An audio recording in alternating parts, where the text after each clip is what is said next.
You have been to places that would break most people, not metaphorically, not in the sense of ordinary struggle.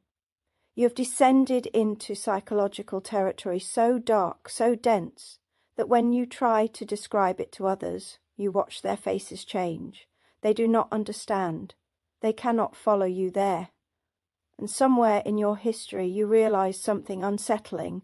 There is an invisible wall between where you go and where most people can bear to travel. You cross it alone. You've always crossed it alone. This video names why.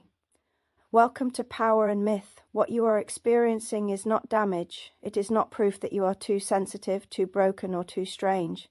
It is something far older than personality psychology. You are descending into the underworld, and you are doing it for others, whether they know it or not. There is a musician, David Gilmour of Pink Floyd, who once said he sensed a lower realm of painful darkness.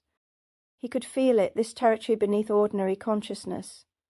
That is where the INFJs are, not lost, not drowning, working. One of the comments on the last video described it with startling precision. By working on yourself invisibly, you are taking on a load that many other people would be destroyed by if they tried to do it themselves. By taking that load, you are giving them a piggyback ride through the tough terrain. This is not poetic exaggeration, this is function. You metabolize what the collective cannot bear to touch. You go down into the darkness and transmute it, so that others do not have to. Every culture has known this figure. They have called it different things: the shaman, the healer, the mystic, the one who descends. Jung called it the wounded healer after Chiron, the centaur, who could heal others but never himself. The Greeks told the story of Persephone, stolen into the underworld and transformed there, carrying knowledge. The living could not reach without her. The Christians speak of Christ's harrowing of hell, the descent into death to free the captive souls. Every initiatory tradition understands there must be someone who goes first into the dark, someone who maps the territory, someone who carries back what others need but cannot retrieve themselves. This is the INFJ pattern. Not every INFJ lives it consciously, but every INFJ knows the feeling of it. You are at a family gathering, and beneath the pleasant conversation you are holding something no one else in the room is willing to feel. The grief your mother will not name, the rage your brother has buried, the despair your father medicates with work. You are not imagining it, you are feeling it. And you do not merely feel it, you absorb it. You carry it down into yourself, into that lower realm David Gilmour sensed, and you do something with it that no one will ever see. You process it. You sit with it in the nights when you cannot sleep. You let it move through your body, your dreams, your long solitary walks, and slowly, imperceptibly, it changes. The poison becomes something else, not harmless perhaps, but less toxic, diffused, and the family gathering continues, and no one knows that you have just prevented an explosion they would have experienced as coming from nowhere. This is the invisible load, the piggyback through tough terrain. You are not helping people because you are kind, though you may be kind. You are helping them because you are structurally designed to enter spaces they cannot survive. The Hermit archetype, one of the 7 INFJ archetypes we explore here at Power and Myth, is the figure who withdraws not from weakness, but from necessity. Hermit must go into the cave, into the wilderness, into the long dark night, because that is where the work is done. The lantern the hermit carries is not for themselves, it is for those who will follow. But first, the hermit must descend alone. Here is what most people do not understand about this descent. It is not a one-time event. It is not the hero's journey where you go down, retrieve the boon, and return triumphant. The INFJ underworld is a place you return to again and again. It is your working ground. Some of you have lived entire years there, periods of your life where you were technically present, technically functional, but internally you were somewhere else entirely, somewhere beneath, doing work that had no name and no witness. And during those times, people around you likely thought you were depressed, withdrawn, unavailable. They were not entirely wrong, but they were not entirely right either. You were not merely suffering.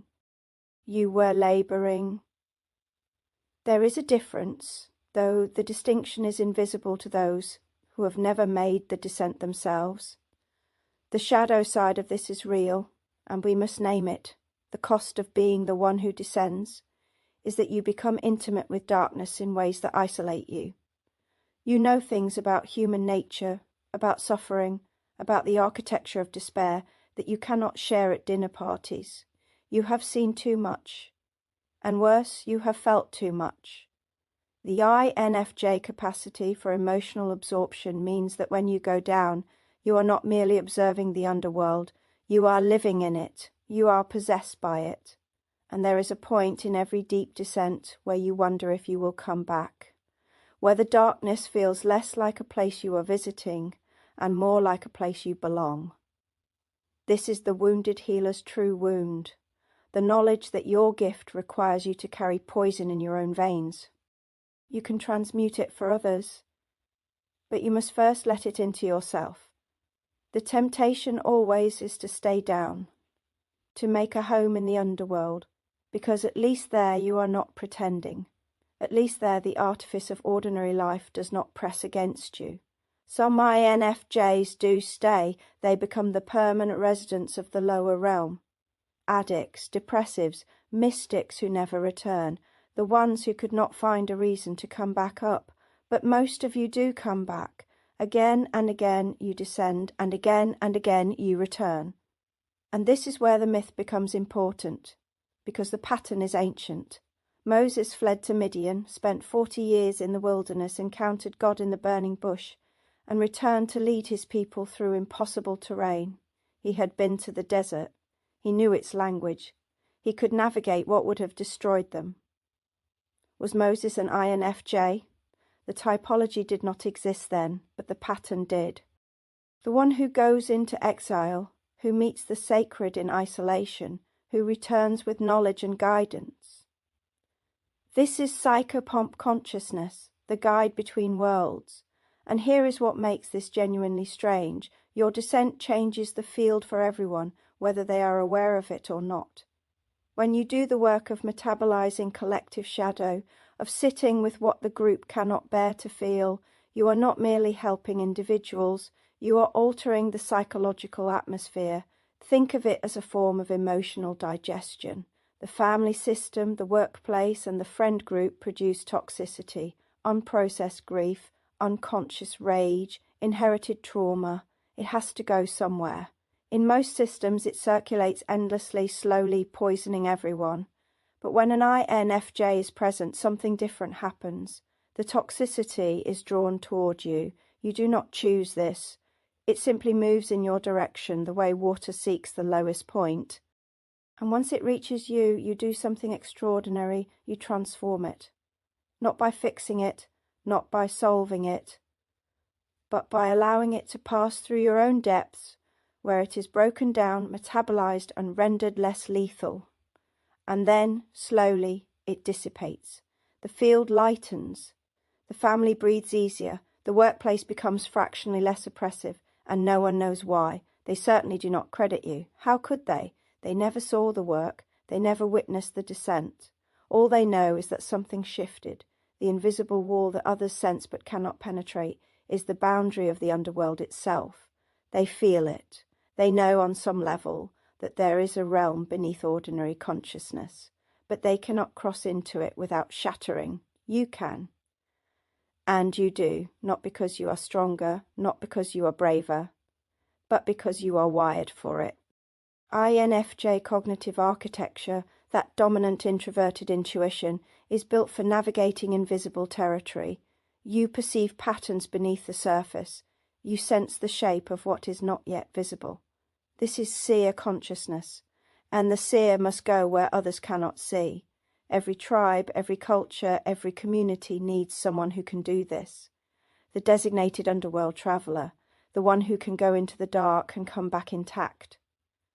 This is not trauma, this is not pathology, this is function. You are not broken because you descend.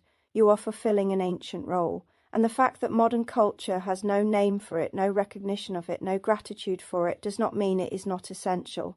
The work you do in the invisible realm is holding things together in ways that will never be measured.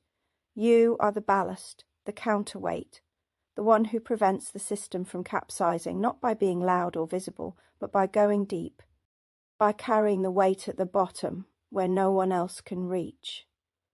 This is why your solitary work matters more than you know. When you withdraw to process what you have absorbed, you are not being antisocial. You are doing the labour that keeps the collective from drowning in its own shadow. When you spend hours, days, weeks in introspection, working through psychological material that seems to have no source and no end, you are not navel-gazing. You are metabolizing the darkness so that others do not have to. And when you return, quieter, steadier, inexplicably lighter, you have completed a cycle that is older than personality types. You have descended, you have done the work, and you have come back. If you recognized yourself in this video, if the invisible wall suddenly makes sense, if you have always known you were carrying something but never had language for it, tell me in the comments. Please tell me which descent you are in now, or which one you have survived. And if you want to continue exploring this territory, if you want to understand the other INFJ archetypes and the patterns that make you who you are, subscribe. This is Power and Myth. You are not too much. You are not too sensitive. You are the one who descends so that others do not have to. You are the psychopomp, the guide between worlds, and the work you do in darkness is changing everything. Until next time, find your power, know your myth.